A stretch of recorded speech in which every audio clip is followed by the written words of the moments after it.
And welcome back to BMX News. We've got a lot of things to talk about. Look at all this. We got events, we got sponsor news, we got some riders who have been absolutely killing it lately. We've got a ton of new product releases. There's a lot of good stuff here in this episode. So grab your favorite energy drink, coffee, whatever, sit down and get caught up. Here we go. First, let's talk about some of the events that have been happening in BMX. We've got the Battle of Hastings, we've got the Cornhuckit Jam, we've got the Women's Bloom BMX Week. You thought I'd forget about that.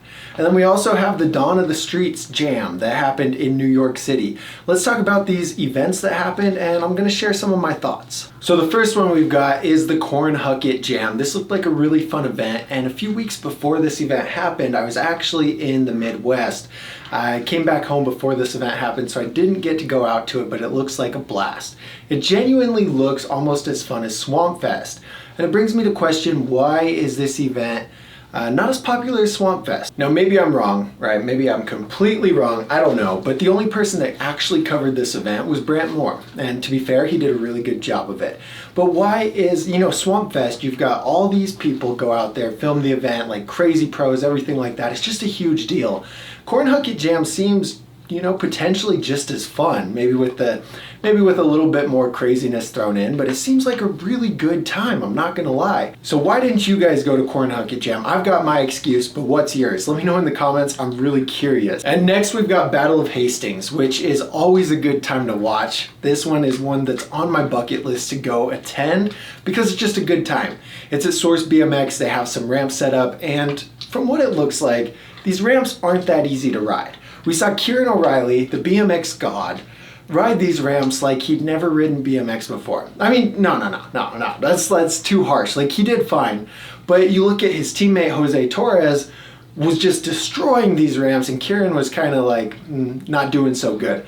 And you can tell that, in my opinion, from just watching the riders, these ramps are way steeper than they should be, and it's kind of uncomfortable to ride, especially the park section. But this event really went off. RBMX did an amazing job covering the whole event and documenting literally everything. I sat down a while ago and watched the whole finals event, and they did great covering it. There's so much to watch, and if you guys missed it somehow, sit down and watch it because there's some crazy things going off. I'll talk about the 5 craziest things a little bit later. But the first point I had about this is about Kieran slacking.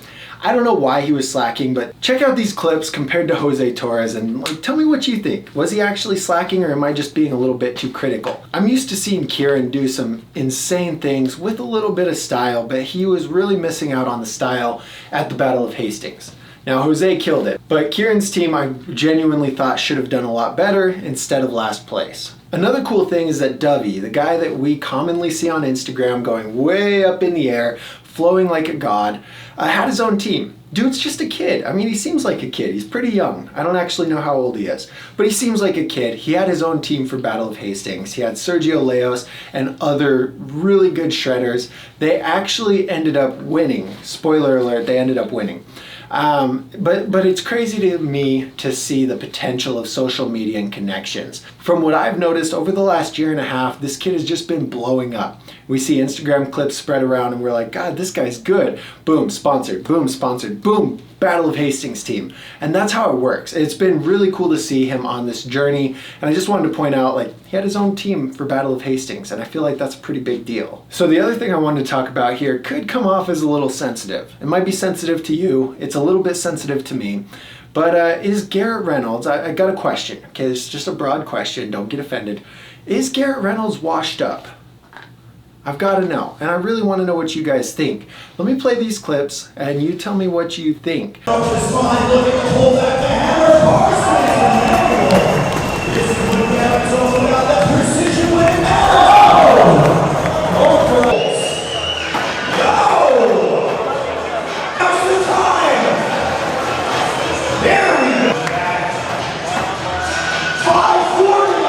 In this time on Battle of Hastings, maybe he partied too hard the night before, maybe he's got an injury going on, I don't know everything, but this is unlike Garrett to do these lines and not land his stuff. Who are you and what did you do with the real Garrett? This is, I don't know, is he getting washed up? How's he going to perform at this X Games? What's going on here? Why is our God Garrett Reynolds? I put Brad Sims up here, Garrett Reynolds, right? They're my idols, man. But why is Garrett riding like this? What's going on? Okay, so now let's talk about 5 of the craziest things that happened in the Battle of Hastings finals. And these are all pretty much best tricks. Let's look at Casey Sterling's best trick. He didn't get it within the 3 tries that was allotted to him, but he kept trying, and did it for the people. And that's what we like to see. We ride for the people. We ride for our followers, right? We don't ride for ourselves, we ride for the people. And he did I don't know, it's like an alley-oop 3 flip off of a quarter to a drop. I don't know, I'll just play it here on the screen. This is absolutely crazy, but it's not unusual for Casey. His mini flips, flippy spinny things are normal for him, but to see it, when he first tried it, I sat there like this. And then he kept going, you know, and he got closer and closer and closer, and it was crazy to see. It was so crazy to see.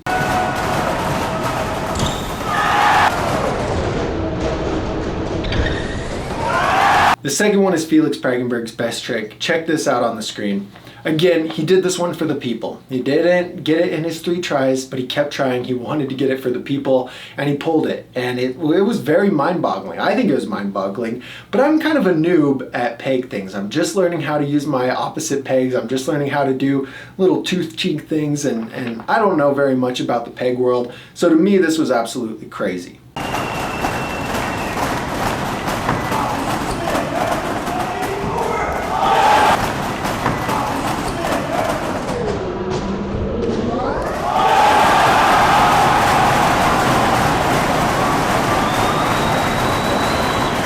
The third crazy thing here was how Jose Torres was riding versus Kieran O'Reilly. I talked about it a little bit earlier, but let's play these side by side. And I want you guys to let me know if I'm totally off base here or if he was genuinely riding a lot better. He's not from the UK, and so I feel like he hasn't had as much time at that park as Kieran. But just look at the height this guy's getting. He's flying through the air. It's crazy. And Kieran is doing his thing, but he's not pulling very much, and he's not going very high. I guess he still doesn't need to go high to do a triple whip, but I like to see the amplitude. I like to see the height. I don't know. What do you guys think? So I talked a little bit about Garrett being washed up, but number 4 is actually Garrett's best trick. I thought it was crazy how he spun around, did the 360, landed in a pegs, and then threw a whip. It took him a few tries, but he did pull it off eventually. I've never tried a spin to a double peg or a spin to a feeble or a spin to a smith. It seems hard because of the preciseness that you need to have when you get into the grind. You know, if you're off just a little bit, your peg slips off, you're not lined up right. And he pulled it eventually, slammed into there, got the double peg, landed the whip. It was cool to see, but his runs were not very dialed. This best trick was dialed, his runs were not very dialed.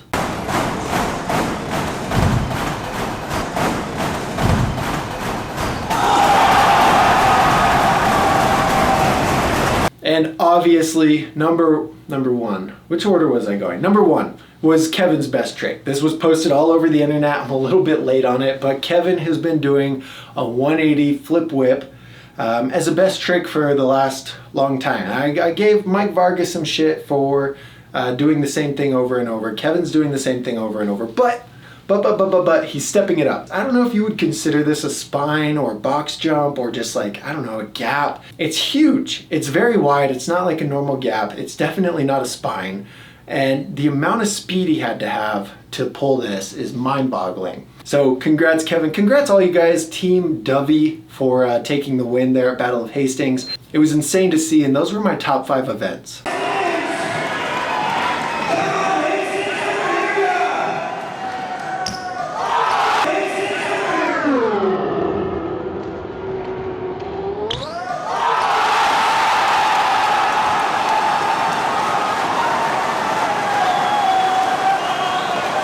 Now another event that we saw was Women's Week in the Woods. This was at Caddy Woods. It's a Bloom BMX event.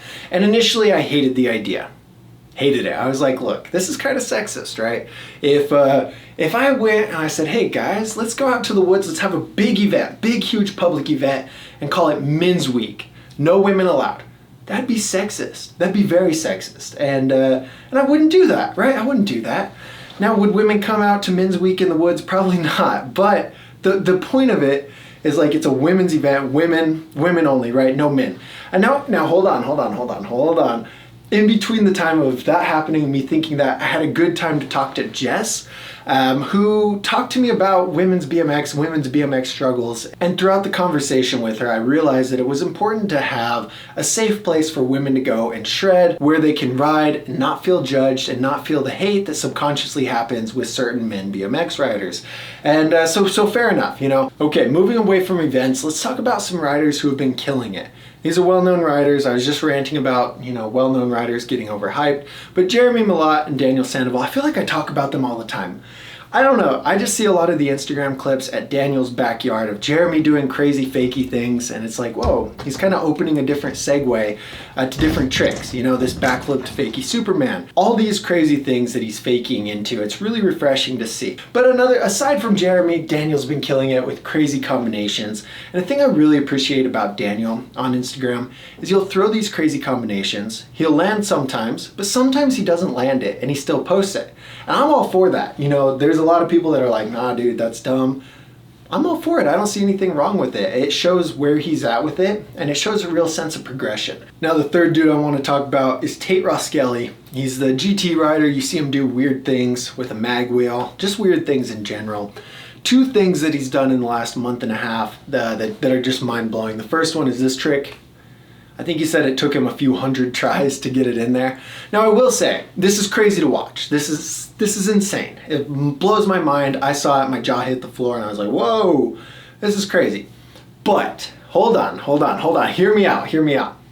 It's not riding. He's not riding his bike, and so it's impressive. It's very impressive. But for him to be like a professional bike rider, if he moves into that kind of stuff too much, I was like, are you a professional trick shotter? Are you going on Dude Perfect with your little bike? Like, what's going on? I don't know. I love to see that. I thought it was crazy. I really love to see it, but he's not riding his bike. To a small degree, I want to say it takes skill. I think the dude that deserves a shout out is the dude throwing the wheel, because he's thrown that wheel hundreds and hundreds and hundreds of times and made micro adjustments each throw to make sure that the wheel ends up where it should. Tate Roskelly didn't really do much there. He just picked his bike up and ooh, landed my wheel.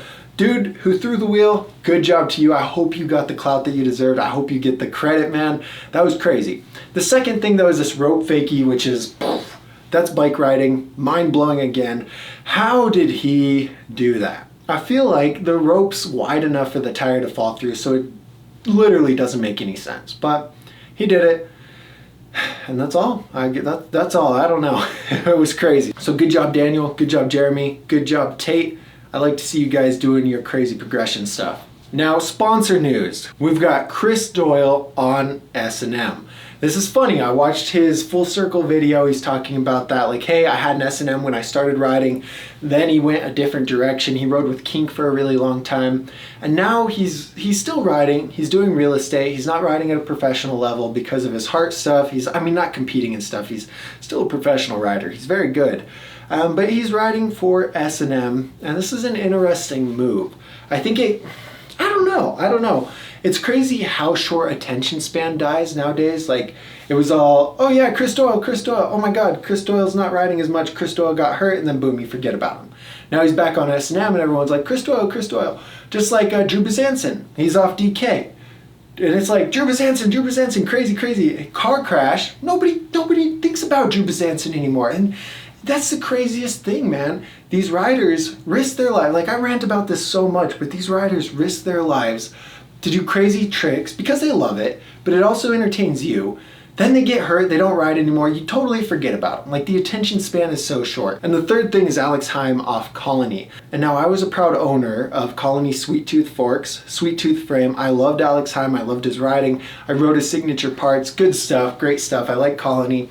So why isn't he on Colony anymore? I didn't see him go with another company, so maybe he's just doing his own thing, riding bikes. I don't know. He's off Colony though, and that's really interesting and surprising. But it is what it is. All right, product releases. Here are some products that have been released in September and a little bit in August of 2022. These are newish products. The first one is X HUF Tires. This one just was announced a little bit ago, and this is stupid. I think it's stupid. I don't know, man. I'm not a fan of the whole weed culture thing, you know, weed maps, all that stuff. It's like, it's not my thing. For some of you guys it is, so maybe you like the Huff tires. But I'm also not a fan of the huge designy tires. Camo tires, I wouldn't put them on my bike. I wouldn't put the Huff tires on my bike. I wouldn't put the bright blue sidewalls, like anything like that. That's just not my thing. So I see that and it's like, oh, cool. You know, you're saying, oh, weed is cool. Like, Colt has a specific type of rider that really looks up to them.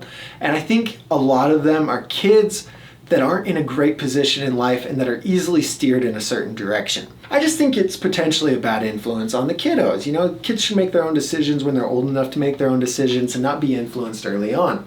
Now, Panza influences them, you know, things like that. It's gonna happen. But the Huff Tires is like, I don't know. I don't think it's that cool. I don't really care about it, but it is a new product. And the Colt Vans tires aren't very good. These tires are printed on different tires, so it's not like a whole new tread design, and these tires aren't actually bad tread design wise and durability wise. They're just kind of lame. That's not my thing. But anyway, the second thing I want to talk about here is the changes in Kink's 2023 line. So the 2023 line for Kink and Sunday are officially out. I've slowly started putting out the reviews on these bikes, and there are very few differences in Kink's line.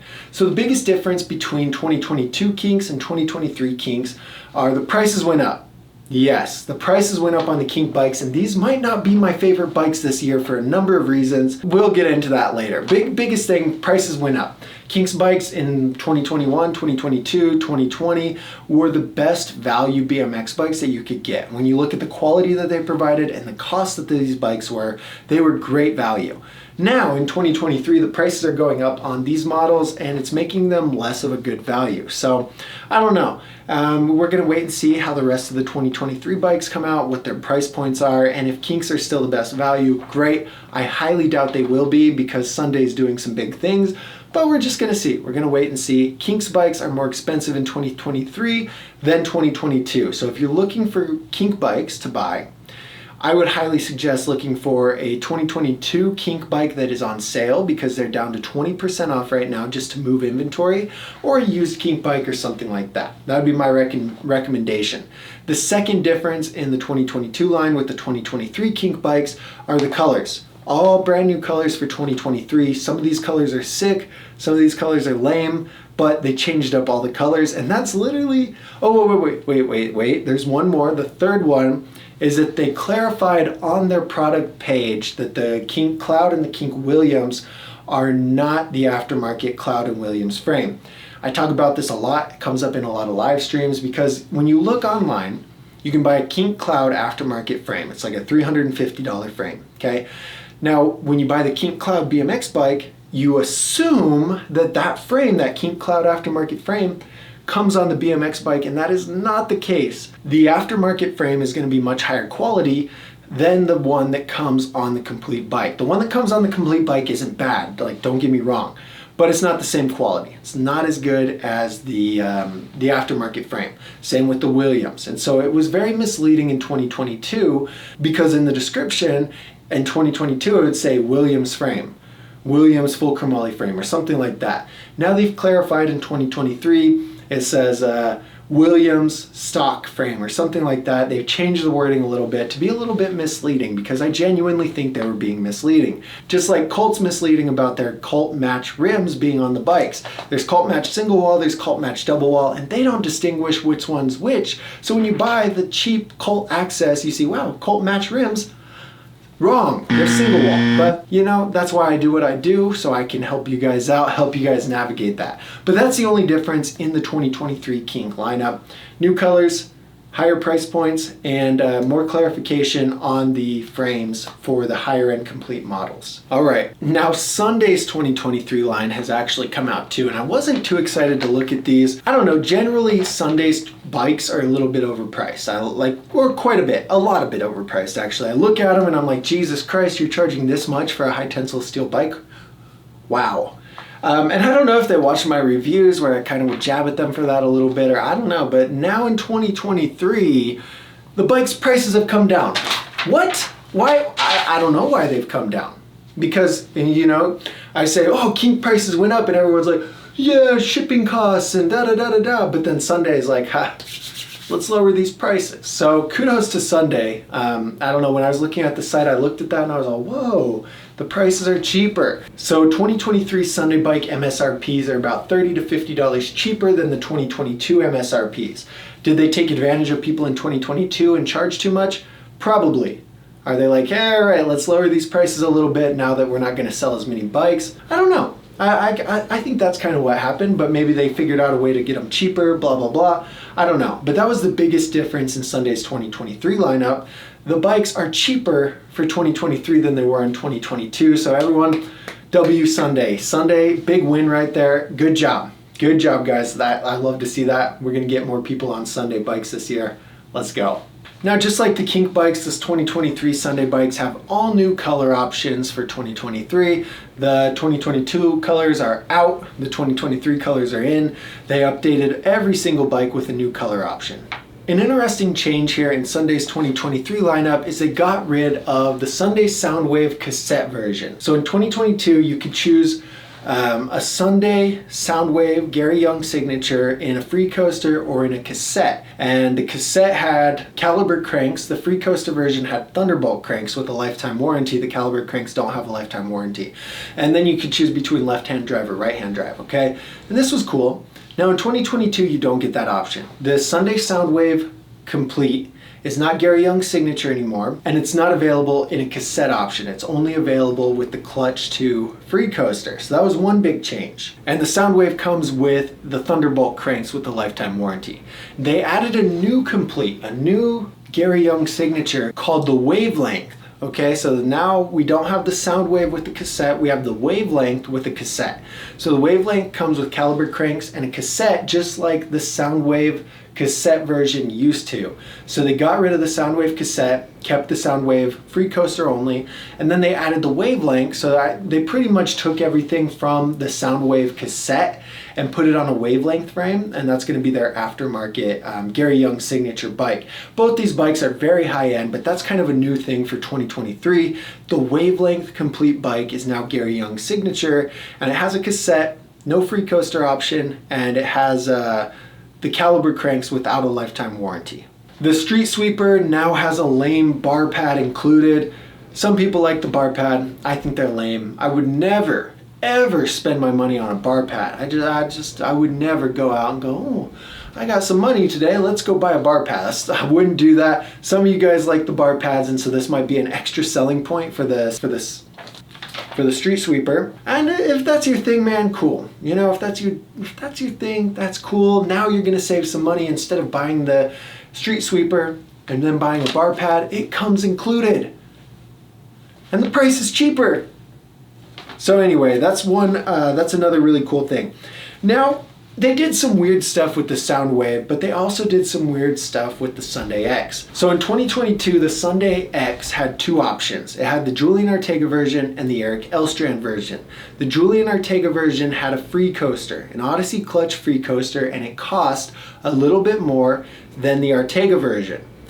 The Ortega version had a cassette, okay, and that was the big difference between the two. Now for 2023, the Sunday X Ortega and the Sunday X Elstrand both come with the cassettes, and they both cost the same. So that's the difference in the 2022 Sunday X and the 2023 Sunday X, aside from new color options. They got rid of the free coaster option on the Elstrand. Both these bikes come with a cassette, and both these bikes cost the same. I think it makes a lot more sense because the general consumer is going to look at that and be like, why is Eric Elstrand's bike more expensive? And they don't understand, well, it has a free coaster that's going to cost a little bit more money. So they got rid of that, but they added double wall rims front and back to the 2023 Sunday X. Good job, Sunday. Proud of you, making good moves. I like that for sure. Last thing here, it's not really a difference. Aside from that, there are no other differences in the Sunday lineup, aside from those things that I listed, except the new color options and the cheaper prices. The 2022 Sunday Scout cost $509. The 2023 Sunday Scout cost $500. So it came down like $9, and that's cool. But stop buying the Scout! Stop it! This is $500. This bike is high tensile steel with one chromoly tubing It's a terrible deal, so just stop. Okay, don't buy the Scout this year. It's a big ripoff. Big ripoff. Even though it's $500, they took $9. It's terrible. Okay, so just stop. Now, Colt has an event coming up on the 26th of October. This event has nothing to do with product releases, but they said they're going to announce a new Waffle Cup design, a new Waffle Cup tire. They're going to announce a new Waffle Cup tire at this event. I don't know any details about it. I don't know what's going on, but the Waffle Cup tire generally is very popular because of the looks and the collaboration, but not because it's actually a good tire. Anyone who's ridden this tire on a slippery surface knows that it's a terrible tire. Are they going to make changes? Is it going to be a better tire when they announce it on the 26th? I don't know. I hope so, but we'll just have to wait and see.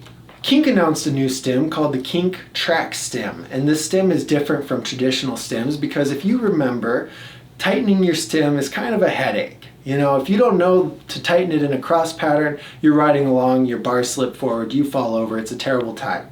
If you do know to tighten it in a cross pattern, you know that you might be tightening your bolts and then you get confused and say, well, where was I? Well, this isn't going to happen anymore with the track stem. They made it really simple, it looks sick, and it's got a new design to where you tighten the top bolts first, and then you tighten the bottom bolts, and it gives your base plate a nice, clean, flush look with your stem.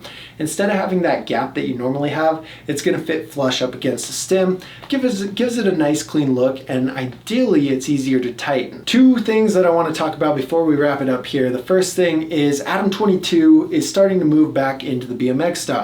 Over the last, I want to say 2 years, he's really focused, no jumper, on interviewing rappers and interviewing different celebrities. He's grown this podcast very commendable. Like, I don't know, Adam's a guy you got to study. He owns OSS, The Come Up, and then No Jumpers, his podcast, and he's just done very well with it. I think somebody else has been running The Come Up and OSS for the last little bit, but I'm not too sure. But anyway, I saw him talk to Aaron Ross at the Dawn of the Streets Jam in an interview, and he said, hey, I'm starting to do more BMX stuff and try and get more BMX stuff back in there. And then, so this is cool to see. Brooklyn counts as New York City. We got 5 boroughs, and yeah, happy to be out here. Tapping in with Odyssey, first time in a while, yeah.